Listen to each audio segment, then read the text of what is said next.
শেখ হাসিনা নৌকা নিয়ে দাঁড়াবেন আর আমি স্বতন্ত্র নিয়ে দাঁড়াবো, আপনি আমাকে 133টা পাগলের ইনজেকশন দিয়ে দেন, তবুও দেখবেন যে আমার ওইদিকে নিতে পারবেন না। আপনি ইনজেকশন দেওয়ার মানে ইনজেকশন। অনেক আছে জলাতঙ্ক রোগ হয়, কুকুরে কামড়ালে অনেক সময় দেখবেন যে মানুষ জলাতঙ্ক রোগ, এরকম 100টা কুকুর দিয়ে আমার কামড় দেন, তারপর দেখবেন যে আপনি আমার বেগম খালেদা জিয়া খাঁচায় ফেলে দিলেও কিন্তু আপনি সেই ক্ষেত্রে মানে আপনি নিতেই পারবেন না। বাংলাদেশে জাতীয় সংসদ নির্বাচনে স্বতন্ত্র নির্বাচন করে পাশ করে আসাটা একটা দুর্ঘটনা, এবং এই দুর্ঘটনার ফলে যারাই নির্বাচিত হয়েছে তাদেরকে সারা জীবন দুর্ভোগ পোহাতে হয়েছে। সুরঞ্জিত সেনগুপ্তর মতো মানুষ আওয়ামী লীগে যোগদান করতে বাধ্য হয়েছে। মতিয়া চৌধুরীর মতো ইটস এ ইনস্টিটিউশন, আপনি কল্পনা করতে পারবেন না মতিয়া চৌধুরী কি, তার যে বিশালত্ব কল্পনা করতে পারে না, সে আওয়ামী লীগে যোগদান করতে বাধ্য হয়েছে। ফলে বাংলাদেশে আসলে মূল ধারার বড় দুটো দলের বাইরে গিয়ে রাজনীতি করাটা অসম্ভব। আর এই দুটো দলে যারা একবার রাজনীতি করেছে তারা জাতীয় পার্টি জামাতে কোনোদিন বসতেও পারবে না। যারা আওয়ামী লীগে একবার নির্বাচন করেছে, আওয়ামী লীগের জন্য হাইয়েস্ট তারা বিএনপিতে আসতে পারে, বিএনপির জন্য তারা আওয়ামী লীগে যেতে পারে। কিন্তু বিএনপি এবং আওয়ামী লীগের এই দুটো দলে যারা এমপি নির্বাচন করেছে তারা জাতীয় পার্টিতে আসবে বা অন্য জায়গাতে আসবে, এটা অসম্ভব একটা বিষয়, এটা কোনোদিন সম্ভব না। এক।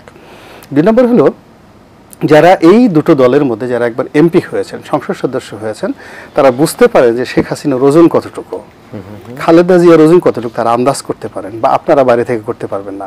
ফলে শেখ হাসিনা নৌকা নিয়ে দাঁড়াবেন আর আমি স্বতন্ত্র নিয়ে দাঁড়াবো, আপনি আমাকে 133টা পাগলের ইনজেকশন দিয়ে দেন, তবুও দেখবেন যে আমার ওইদিকে নিতে পারবেন না। আপনি ইনজেকশন দেওয়ার মানে ইনজেকশন।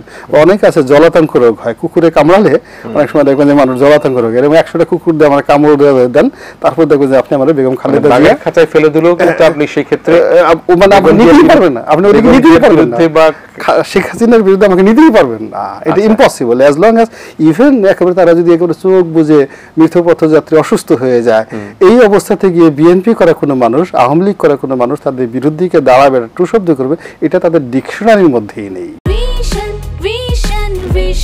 100% কপার কন্ডেন্সারে তৈরি ভিশন ফ্রিজ, তাই গুণে মানে অটুট থাকে বছরের পর বছর। একটা সময় তো মনে করেন আপনার বিভিন্ন টেলিভিশন শো এটা সেটা বেশ জনপ্রিয়তা ছিল, কিন্তু আপনি কি মনে করেন আপনার জনপ্রিয়তা অনেকটা হ্রাস পেয়েছে? এখন সবার জনপ্রিয়তায় হ্রাস পেয়েছে, এখন মানুষের অ্যাটেনশনটা নেই আগের মতো, মানে কোনো ব্যাপারে অ্যাটেনশন নেই। রাজনীতিতে আপনার জনপ্রিয়তা কেমন এখন? তাও আমি জানি না, আই ডোন্ট নো, বিকজ রাজনীতিতে জনপ্রিয়তা বুঝবো কি করে? আমি তো ইলেকশন, আমি তো কখনো রাজনীতি করিনি, আমি তো ইলেকশন করেছি। মানে রাজনীতি ছাড়াই নির্বাচন করেছি? রাজনীতি ছাড়াই নির্বাচন করেছি। আমি আমার নির্বাচন এলাকা কেন্দ্রিক জনগণের কল্যাণের জন্য কাছে কাজকর্ম করেছি এবং সরাসরি গিয়ে ইলেকশন। সেক্ষেত্রে আপনি আমারই একটা অনুষ্ঠানে বলেছিলেন আপনার প্রয়োজন হলে আওয়ামী লীগে ফিরে যাবেন। না না, আমি প্রয়োজন হলে আওয়ামী লীগে ফিরে যাবো, আমি কথা বলিনি, আপনি এটাকে মিস ইন্টারপ্রেট করবেন না। আমার মূল ব্যাপার হলো যে এমন একটা সময় আসবে, যে সময়ে হয়তো আমার মতো লোকের আওয়ামী লীগের প্রয়োজন হবে, এবং তখন যদি ওইরকম প্রয়োজন হয়, আমার যেখানে প্রয়োজনীয়তা আছে সেখানে আই উইল গো। কিন্তু এখন আমার মতো হাজার হাজার গোলাম মোল্লা রনি আওয়ামী লীগের অফিসের সামনে ঝাড়ু দেওয়ার জন্য আপনি পাবেন এখন। তাহলে আপনাকে এখন যারা আশ্রয় দিল, আপনাকে যারা সাথে রাখলো, আপনার প্রয়োজন যদি আওয়ামী লীগ মনে করে আপনি যদি ফিরে যান, তাহলে তো আপনি এখন বিএনপি বা তাদের সাথে বেইমানি করা হবে না। বিএনপি যখন ক্ষমতায় যাবে, তখন আমার মতো লোকের তখন আর তাদের দরকার হবে না। এখন বিএনপিকে আমার দরকার, কিন্তু যখন বিএনপি সত্যিকারের ক্ষমতায় চলে যাবে, তখন এখন আওয়ামী লীগের ক্ষমতায় থাকার জন্য তাদের ক্ষমতার আশেপাশে যে সমস্ত লোকজন, দেখেন বিএনপি যদি ক্ষমতায় যায়, অল্প কয়েকদিনের মধ্যে দেখবেন যে ওই সমস্ত লোকজন আসছে আমাদের মতো যারা দীর্ঘদিন যাবৎ স্ট্রেট ফরওয়ার্ড কথা বলে, সাদাকে সাদা বলার চেষ্টা করে, সততা সেটা ভণ্ডামি বলেন, লেবাসদারি বলেন, যারা আসলেই যাদের কথা বলছেন তারা হয়তো ফিরে আমার ক্যারেক্টারিস্টিক্সটা সবসময় এস্টাবলিশমেন্ট বিরোধী। আমার একবার শৈশব কাল থেকেই আমি কখনো ক্ষমতার পুজো করতে পারিনি, বরং যে লোকটা সবচেয়ে বেশি শক্তিশালী তার সাথে টক্কর দেওয়া, তার সমালোচনা করাটা, এটা আমার ছোটকাল থেকেই আমার ভিতরে একটা স্টাইল। আমি যদি একটা শেষ প্রশ্ন করি আপনাকে, ধরুন আপনি এখন নির্বাচন করছেন, আপনি আপনার জনপ্রিয়তা যাচাইয়ের কথা নিজের মধ্যে, আমি জানি না আপনার আত্ম অহংকার বোধ কখনো কাজ করে কিনা বা নিজেকে অহংকারী মনে করেন কিনা।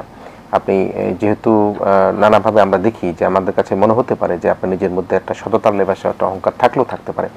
যদি ভোটার রাজনীতিতে হয়, আপনার জনপ্রিয়তা যাচাইয়ের ক্ষেত্রে যদি মনে করেন মাননীয় প্রধানমন্ত্রী নৌকা প্রতীক নিয়ে নির্বাচন করছেন, আপনি সেখানে স্বতন্ত্র প্রতীক নিয়ে নির্বাচন করছেন, সেক্ষেত্রে আপনার অবস্থান কি হবে? মানে প্রথমত হলো যে অথবা বেগম খালেদা জিয়া ধানের শীষ প্রতীক নিয়ে নির্বাচন করছেন, আপনি সেখানে মানে স্বতন্ত্র প্রতীক নিয়ে নির্বাচন করছেন, আপনার ভোটের অবস্থা কি হবে? মিস্টার কিরণ, আমি কখনো হাইপোথেটিক্যাল কোনো জিনিসে যাই না কখনো।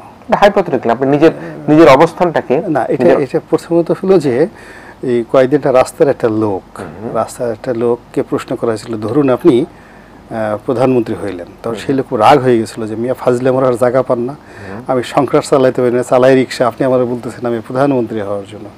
আমি যেখানে বিএনপির একটা মনোনয়নের জন্য 11 বালতি পানি খাচ্ছি, তারপর আই এম নট শিওর যে আগামী নির্বাচনে মনোনয়ন পাবো কিনা। আমি আওয়ামী লীগের একটা মনোনয়নের জন্য 11 বালতি পানি খেয়ে 10 বছর ঘুরে ঘুরে একটা মনোনয়ন পেয়েছি। তো সেখানে আমি শেখ হাসিনা নৌকা নিয়ে দাঁড়াবে আর তার এগেন্সটে স্বতন্ত্র দাঁড়াবে, এসে বড় ফাজলামো আর পৃথিবীতে থাকে বলেন তো? সো এটা কল্পনা করার মতো বা এই কনফিডেন্স নাই নাকি? প্রথমত এই ধরনের চিন্তা করাটা এটা মানসিক। যদি খালেদা জিয়া ধানের শীষ নিয়ে, মানে ফার্স্ট থিং হলো যে খালেদা জিয়া, শেখ হাসিনা, নৌকা এবং ধানের শীষ, এই ব্র্যান্ডিং এর বিরুদ্ধে বাংলাদেশে স্বতন্ত্র ইলেকশন করে একটা লোক দাঁড়াবে, এই কথা যদি কেউ চিন্তা করে এবং প্রশ্ন করে, প্রশ্নকর্তা এবং আমি এবং আপনি, আমরা দুজনই জনগণ কর্তৃক প্রত্যাখ্যাত হব, নিন্দিত হব। 62 জন তো নৌকার প্রতীকের বিরুদ্ধে জিতলো। এটা নৌকা, এটা একটা আলাদা বিতর্ক, এটা এই অল্প সময়ের মধ্যে আপনি পারবেন না। প্রথম দিক হলো যে বাংলাদেশে জাতীয় সংসদ নির্বাচনে স্বতন্ত্র নির্বাচন করে পাশ করে আসাটা একটা দুর্ঘটনা, এবং এই দুর্ঘটনার ফলে যারাই নির্বাচিত হয়েছে তাদেরকে সারা জীবন দুর্ভোগ পোহাতে হয়েছে।